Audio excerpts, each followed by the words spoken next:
There is now little doubt that a significant Israelite population lived in Egypt for several hundred years after the time of Joseph.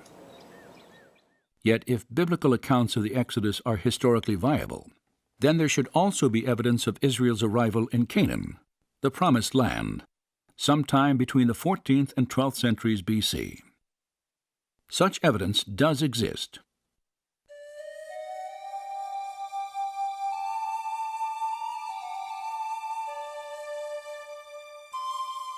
More than 3,200 years ago, the pharaoh Merneptah ventured out of Egypt on a military campaign through the land of Canaan.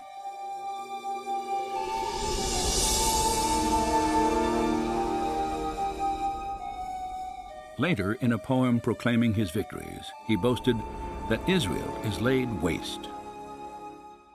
This inscription dates from about 1210 BC and establishes that the Israelites had arrived and settled in Canaan well before Merneptah's conquest at the end of the 13th century.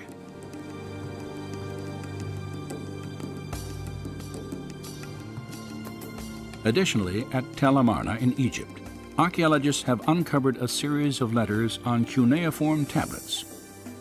Many were authored by Canaanite rulers early in the 14th century BC. These letters contain desperate pleas to the Egyptian pharaoh Akhenaten for military assistance to defend Canaan from nomadic invaders. One of them warns that if Pharaoh does not act, all Canaan will be lost. The invaders were identified by the name Apiru. And this is kind of a generic term for stateless individuals, people who weren't connected with any particular urban center. And so the Israelites undoubtedly would have been referred to as either Apiru or Asiatics by the Egyptians.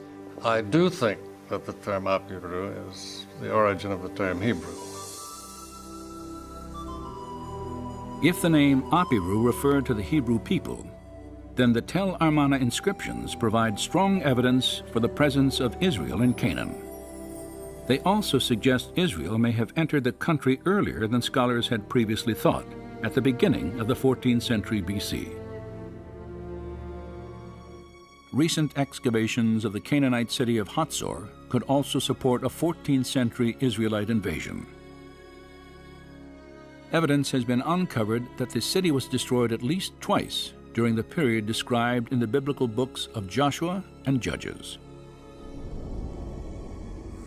Scattered among the remains of a large palace were Egyptian and Canaanite idols, their heads and hands intentionally chiseled off. Archaeologist Amnon Ben-Tor has concluded by process of elimination that the invading Israelites must have ravaged Hatzor, for neither the Egyptians nor the indigenous Canaanites would have purposely destroyed their own gods. So we should expect to find evidence in Canaan for the conquest. And when we examine some of the places that are named in the book of Joshua, we do indeed find archaeological evidence to back up the biblical account.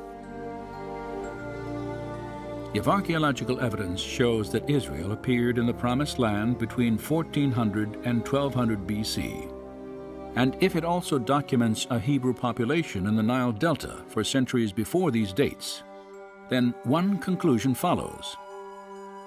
The Israelites must have migrated from Egypt into Canaan, and an exodus actually occurred.